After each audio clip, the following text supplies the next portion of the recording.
Now back to Sports Feed on CLTV.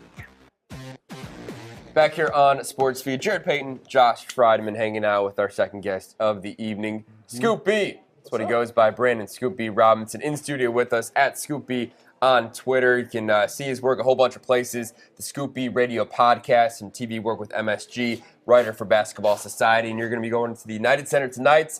Yes. Cover the Bulls and Knicks, Yes. my poor buddy. What are you doing? Hey, man, it's the two teams fighting for the Lottery Bowl. And if you look at those two teams, they're young. I think the Bulls have a little bit more consistency in their oatmeal for their future, but I think they got some things to figure out. Maybe, a guy like Zion will come along.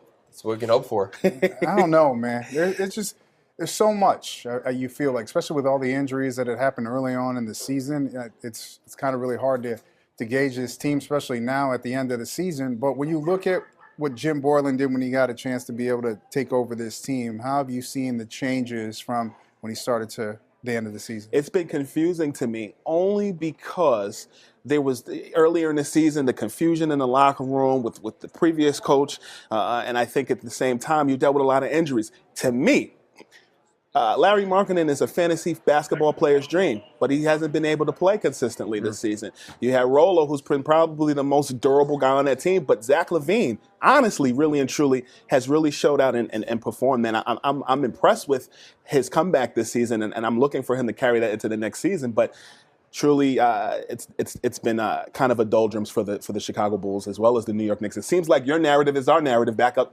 a beast. Yeah, at least we have the 6 rings, though, and the 6 banners from, the 90s there. Knicks fans still waiting. It's been since the, 72, 73? It's been a minute. It's been a while. We won't go there quite yet. But Zach LaVine, you mentioned him, career highs across the board this season. He said that barring health, he sees the Bulls having enough talent to make the playoffs next season. Now, we know there's still the draft pick to come and maybe an acquisition or two.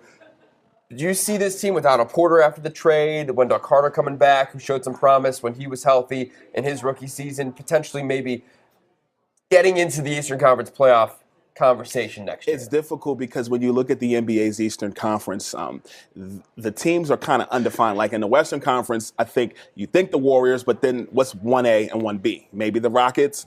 I think Portland is a threat. You look at OKC and how Westbrook has been consistent, Russell Westbrook. But when you look at the Eastern Conference, you have even the bottom teams that aren't making the playoffs, the Nets. You have the Detroit Pistons and a couple of other teams.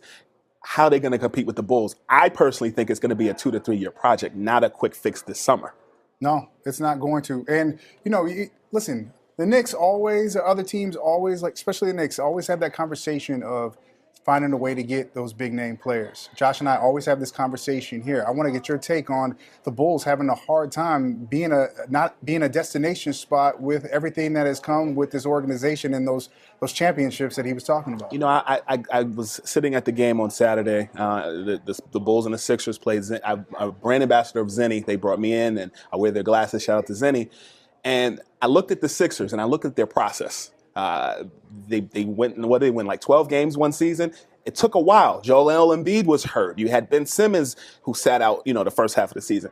The Bulls can sell Michael Jordan in 6 rings, but this is a new day. I want to get out of the airport all right. So I'll just say that when you look at the Bulls, they have some potential, but I think this summer they really need to get another fiery guard. You hear talks around this area as I've been walking around. Could Derrick Rose make this triumphant return?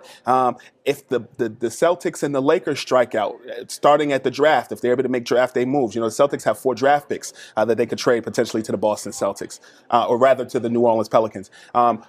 Can the Bulls find a way to get Anthony Davis? And then you can match 2 hometown heroes in Anthony Davis and Derrick Rose. So I think that in that situation, because the Denver Nuggets at the trade deadline reached out to New Orleans about that, about a potential trade. So when you look at the Bulls this summer, they need a superstar. They need a fiery guard to complement Zach LaVine.